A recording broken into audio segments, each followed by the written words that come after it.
കൂടപ്പുഴ സ്വദേശി ചാക്കപ്പൻ ജോണിയാണ് മരിച്ചത്. സങ്കടകരമായ വാർത്തയാണ്. നമുക്ക് വാർത്തയിലേക്ക് പോയാലോ? സൂരജ് സജിയാണ് ആ വാർത്തയുടെ വിവരങ്ങൾ മരിച്ചത്. സൂരജ്, എങ്ങനെയാണ് രാവിലെ ദാരുണ സംഭവം ഉണ്ടാവുന്നത്? എന്താണ് പോലീസ് പറയുന്നത് സൂരജ്? ചാലക്കുടി ടൗണിനോട് ചേർന്ന് സെന്റ് ജെയിംസ് ആശുപത്രിക്ക് സമീപമാണ് ഈ സൈക്കിൾ യാത്രികനെ ഒരു ഇന്നോവ കാർ ഇടിച്ചു വീഴ്ത്തുന്നത്. ഇന്നലെ രാത്രിയോടുകൂടിയായിരുന്നു ഈ അപകടം ഉണ്ടാകുന്നത്. രാത്രി 8 മണിയോടുകൂടി അപകടം ഉണ്ടാകുന്നു.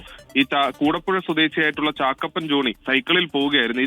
ഇടയാണ് ഈ ഇന്നോവ ചാക്കപ്പനെ ഇടിച്ചു വീഴ്ത്തുന്നതും പിന്നീട് നിർത്താതെ പോവുകയുമായിരുന്നു. അല്പനേരം ഈ റോഡിൽ തന്നെ ചാക്കപ്പൻ കിടന്നു എന്നുള്ളതാണ് പറയുന്നത്. നാട്ടുകാരെത്തി പിന്നീട് ഈ ആശുപത്രിയിലേക്ക് മാറ്റുകയായിരുന്നു. സെന്റ് ജെയിംസ് ആശുപത്രിയിലേക്ക് എത്തിച്ച് അല്പസമയത്തിനകം തന്നെ ചാക്കപ്പൻ മരിക്കുകയും ചെയ്തു. എന്തായാലും ഈ വാഹനം ഓടിച്ച ആളെക്കുറിച്ചുള്ള സൂചനകൾ പോലീസിന് ലഭിച്ചിട്ടുണ്ട് എന്നുള്ളതാണ് നമുക്ക് നിലവിൽ മനസ്സിലാക്കാൻ കഴിയുന്നത്. ഈ വാഹനത്തിന്റെ നമ്പർ അടക്കം പോലീസിന് ലഭിച്ചിട്ടുണ്ട്. എന്നും വൈകുന്നേരം ഈ സൈക്കിളുമായി ഈ ടൗണിലേക്ക് എത്തി ടൗണിലൂടെ കറങ്ങി വൈകുന്നേരം വീട്ടിലെത്തുന്നതാണ് ചാക്കപ്പൻ. അങ്ങനെ ഒരു ദൈനംദിന രീതി എന്ന നിലയിലാണ് ഈ സൈക്കിളുമായി ഇന്നലെയും ടൗണിലെത്തിയത്. വീട്ടിലേക്കുള്ള സാധനങ്ങളൊക്കെ വാങ്ങി തിരികെ വീട്ടിലേക്ക് മടങ്ങുന്നതിനിടയിലായിരുന്നു ഈ അപകടം ഉണ്ടായത്. ഹാഷ്മി.